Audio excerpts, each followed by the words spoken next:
Bonjour à toutes et à tous. Alors aujourd'hui, je vais vous parler de ce qui est, selon moi, l'élément le plus important à mettre dans un CV. L'élément le plus important, c'est le titre de votre CV. Ça correspond au métier que vous souhaitez exercer. Que vous ayez ou non des expériences en lien avec ce métier ou que ce soit la première fois que vous postuliez à ce métier, mettez bien le métier que vous souhaitez faire, le métier qui correspond à l'annonce à laquelle vous postulez. Donc par exemple, si vous recherchez un poste d'assistant marketing, vous allez mettre comme titre de votre CV assistant marketing. Si à côté vous postulez aussi à d'autres offres de web designer, vous allez mettre comme titre sur votre deuxième CV web designer.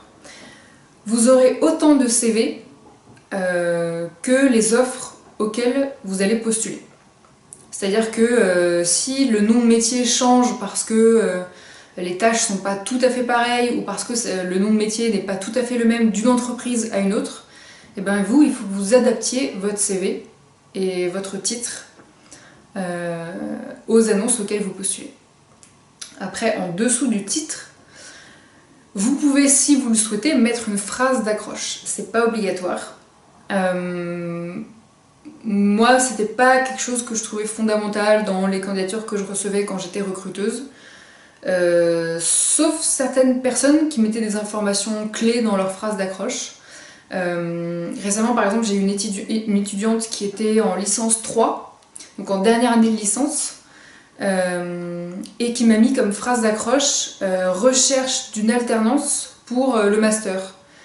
Donc j'ai un petit peu corrigé sa phrase d'accroche, mais tout de suite ça m'a permis de comprendre le but de ce CV. Je me suis dit d'accord, en fait cette personne, elle va poursuivre ses études, donc en fait moi quand j'avais vu le CV au départ je me disais une personne qui est en licence 3 forcément elle recherche un stage en fait en licence 3. Non, c'était pas ça qu'elle recherchait.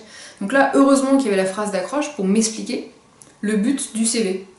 Donc là, je voyais que cette étudiante recherchait une alternance pour son Master 1 et c'était très clair, donc je comprenais en fait pourquoi elle postulait.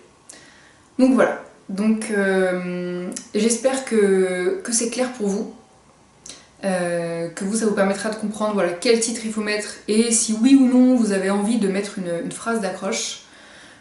L'important c'est que le CV il vous corresponde, donc faites ce qui vous parle, prenez vraiment que les éléments qui vous parlent dans tout ce que je dis.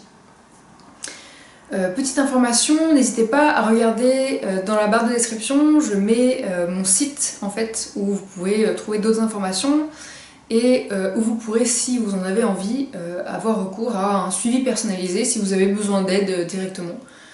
Donc en tout cas c'est le meilleur moyen pour me contacter si vous avez besoin de conseils. Je vous remercie d'avoir regardé cette vidéo et je vous dis à très bientôt pour de prochains conseils. Ciao!